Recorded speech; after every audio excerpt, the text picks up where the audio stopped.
Hi there, I'm Adam. I'm a postdoc on the Kgofa project working with Hannah Veneer to produce mathematical models of heartwater, and specifically to help us understand and predict heartwater dynamics, which will hopefully help us to design intervention strategies that will be used to help control heartwater, specifically in the affected areas in Botswana, but also to stop it spreading to new areas. And we hope that some of the information produced by this part of the project will also be useful to other parts of Africa where heartwater is a continuing problem.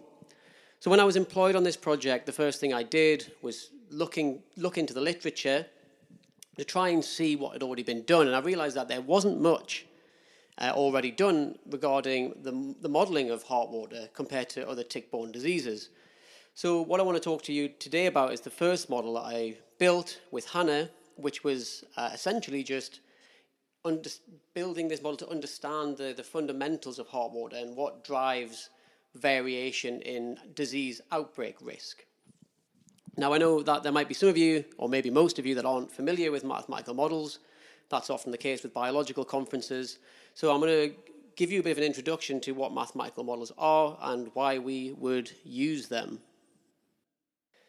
So the first thing is just what is a mathematical model? Well, it's a mathematical description of a biological process. So we conceptualize these processes in our head, and then we write them down in an algebraic form. And that allows us to do all kinds of different analyses on the system and things that we couldn't do in a lab or a field. But the things we want to get out of mathematical models, they fall largely into two categories, in my mind at least. And one of them is that we want to use the models to help us understand how the system works, okay? So we might know that there's a bunch of things that determine disease outbreaks and outbreak risk and the severity of disease, but we don't know really how important all of these different things are relative to one another, and therefore we can't really understand the important parts of the system. That leads on to the next thing. The next reason you would use, well, what you might get out of a model is to predict how a system will change through time or in response to habitat variation. So that's another use of mathematical models. And related to that, we've also got the benefit of mathematical models in that they can be used to test scenarios. They can be used to test almost an infinite number of intervention strategies. Particularly from an epidemiological standpoint, this is of great use to sort of public health and disease control. So just to try and clarify those points I just made, I'll give you some examples of when mathematical models have been used and the benefits that they have brought. So the first thing I'm going to do is talk about how mathematical models have been used to improve our understanding. So just to give a couple of examples, this paper looked at the spread of foot and mouth disease in the UK, again, livestock disease, and it found that the migration of livestock between farms had and the frequency of that migration had a massive impact on disease spread, way more than, for example, local density of cattle. So it exposed migration as a main driver of disease spread. This paper modeled HIV in the US, and it was one of the first papers to show that intravenous drug use was a huge determinant of outbreak risk in the heterosexual population. On to some prediction scenario testing examples.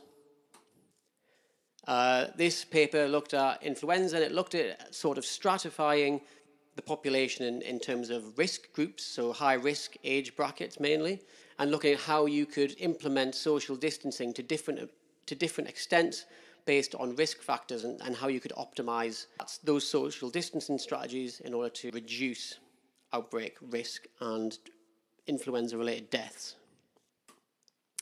Finally, this paper looked at how best to respond to a smallpox attack in the case of smallpox being used as a bioweapon, and it found that mass vaccination was the most effective strategy for doing that.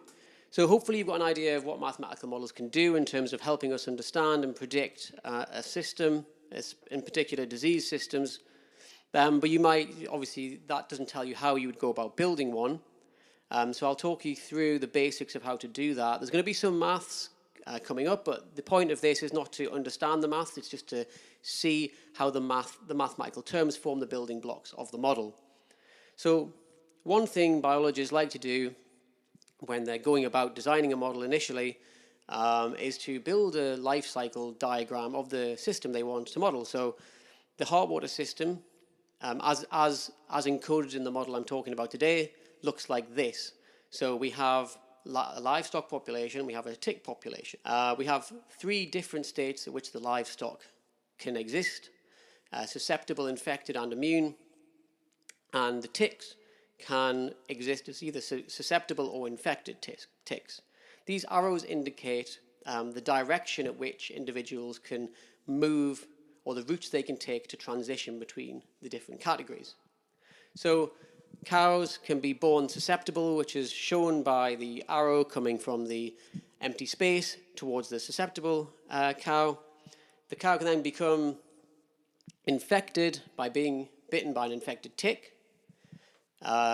Those infected individuals can die, which is shown by the arrow pointing off the infected cow into the empty space. They can then become immune, and then immune individuals can feed back to the susceptible population once that immunity wanes. You might have also noticed there's an extra arrow pointing into the immune subcategory, and that is just because, based on the heartwater literature, we know that some offspring can be born immune. So there is a certain amount of individuals that are born immune, and there's 2 possible mechanisms for that. One is that they inherit immunity from their parents, or that there's some sort of age-related immunity, although it's not fully clear exactly which or both, or whether it's both of those are acting at the same time. Regarding the ticks, ticks are always born susceptible.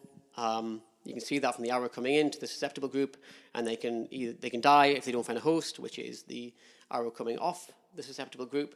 They can then transition to the infected state by biting an infected cow, and they can then die as an infected tick. They never transition back to the susceptible group, as far as we know. Once they're infected with the heartwater bacteria, they don't lose it. So that's the kind of building blocks, that's the fundamental sort of transition routes that we have that describe the way individuals transition between the different categories within a system. But what really determines the model output is the rate at which these transitions happen. And to formally quantify that, you need to come up with expressions to describe those rates of change. So I'm going to show you the maths behind those terms that determine the speed of these rates. You don't need to understand the maths. Hopefully this slide is there to illustrate how the maths fits together, how it relates to the system, and how it fits together to produce an overall model. So this is the algebra behind these different rates. And in these terms, there's different factors and different parameters. For example, host finding rates of the ticks, starvation rates, death rates. It's all encoded in there, and it's based on what we know from the primary literature. What happens is, when we come to compiling all this, we get our full model, and that looks something like this.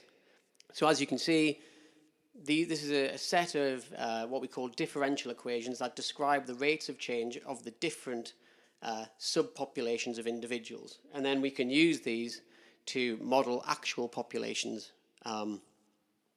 So as you can see, the color coding here corresponds to the different populations. So we've got red, which corresponds to infected individuals, and orange, which is the immune, and then black and red, again, for the tick population, which are the 2 equations at the bottom there.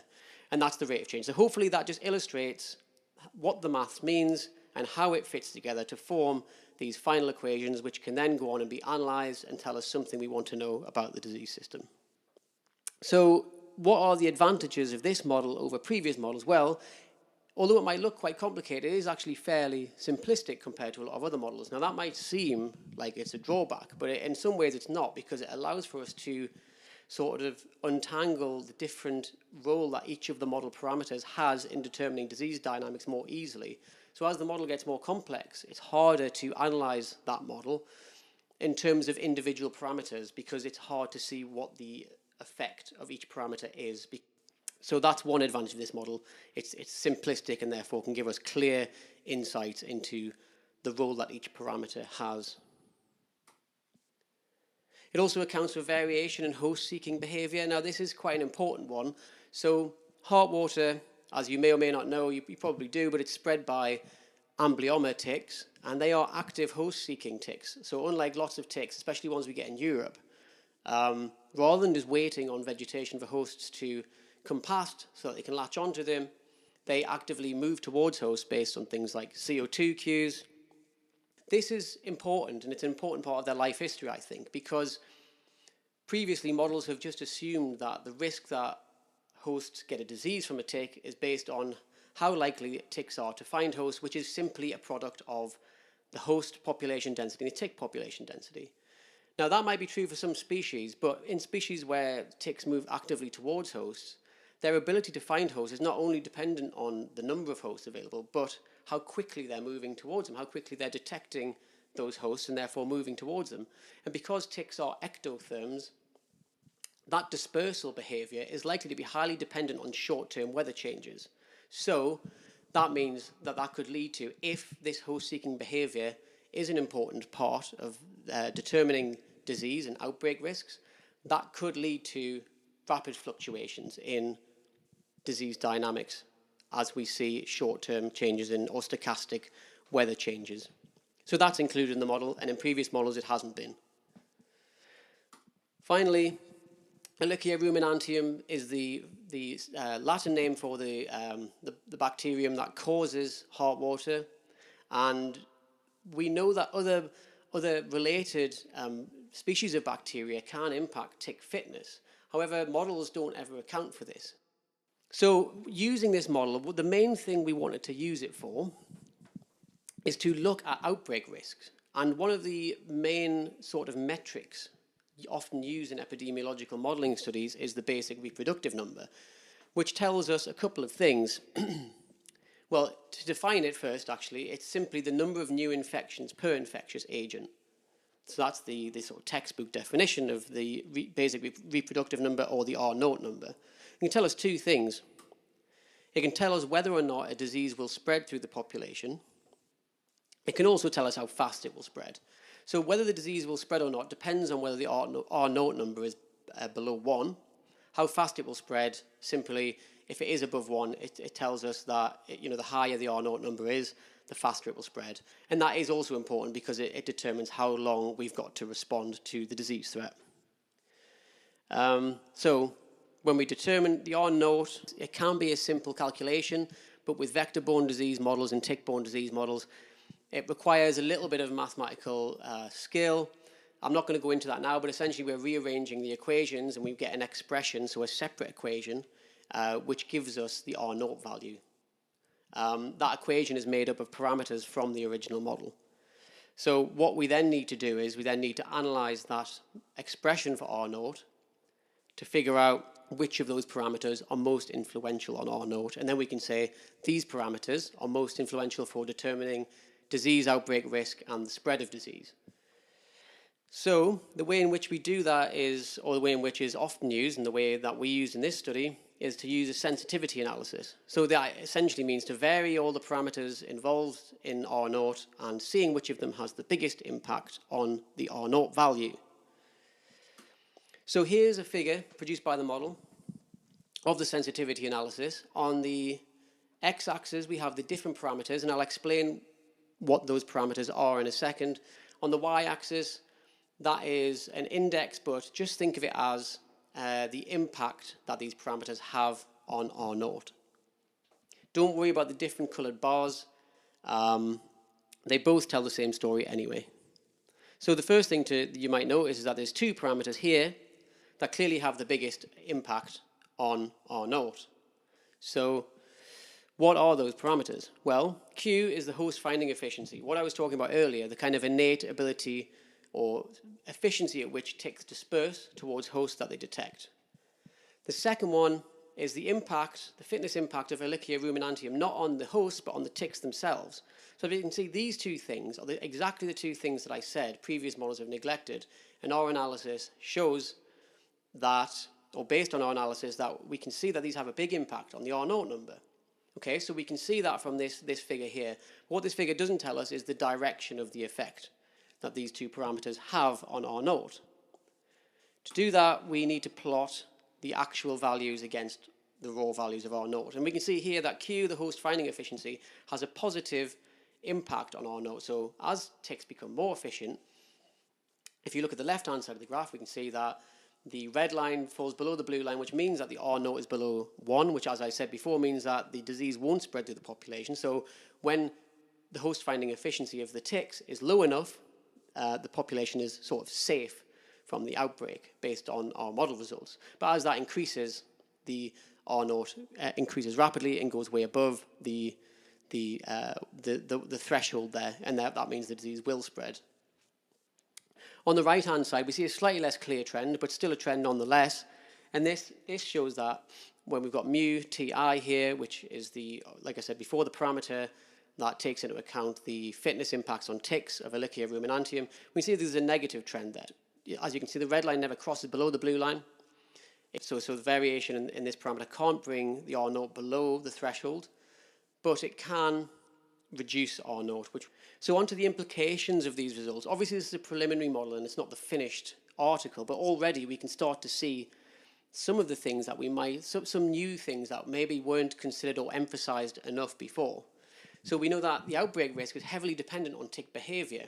This is really important, as I said before, because behavior is likely to respond more rapidly to environmental changes. So previous tick models don't take into account dispersal efficiency. They assume disease risk based on the relative host and tick densities. They're likely to respond to weather changes, but not instantly, whereas tick behavior and that of many other ectotherms is likely to respond quite quickly to changes in weather. So that could lead to rapid fluctuations in disease risk that wouldn't have been predicted by previous models. We also shown that tick fitness could be important. So that's shown by the graph that I showed you on the right before. This is the previously unexplored determinant of disease risk. Sorry. So that could open up new avenues, and I think one of the things that result shows is that understanding this is important for our ability to predict disease dynamics. So what's next? Well, we've built the fundamental model. We've uncovered two parameters that the model says are important for determining outbreak risk. What next? Well, obviously, ticks, like many ectotherms, are highly seasonal. So therefore, to be able to predict dynamics throughout the season and highlight high-risk times of year, we need to build a weather-dependent model of Amblyomma species and their ecology, and then figure out the times of year where they've got the largest capacity to transmit disease to hosts. So this will allow us to formally quantify variation in disease risk throughout the year. That will allow us to predict scenarios, but also allow us to test control measures in a more realistic setting. So the model that I've presented today doesn't have any weather dependence in. It assumes that conditions are constant. So that means the results are somewhat constrained in the extent to which they can predict temporal disease dynamics or disease dynamics through time. So that's the next steps. And obviously, you've been speaking to Hannah today, and hopefully you've managed to talk about some suggestions that you might have or some scenarios you might want to test. Please do that, because that will inform how we then go about using the model in the future. So please let us know the scenarios you want to see modeled and scenarios you think that could be realistically rolled out to help protect against heartwater or implemented. So thank you all for listening. Thanks to Hannah, obviously, for her help with this project. My email address is there. If you've got any questions, please feel free to forward them on to me, and I'll do my best to get the answers back to you as quickly as possible. Thank you very much.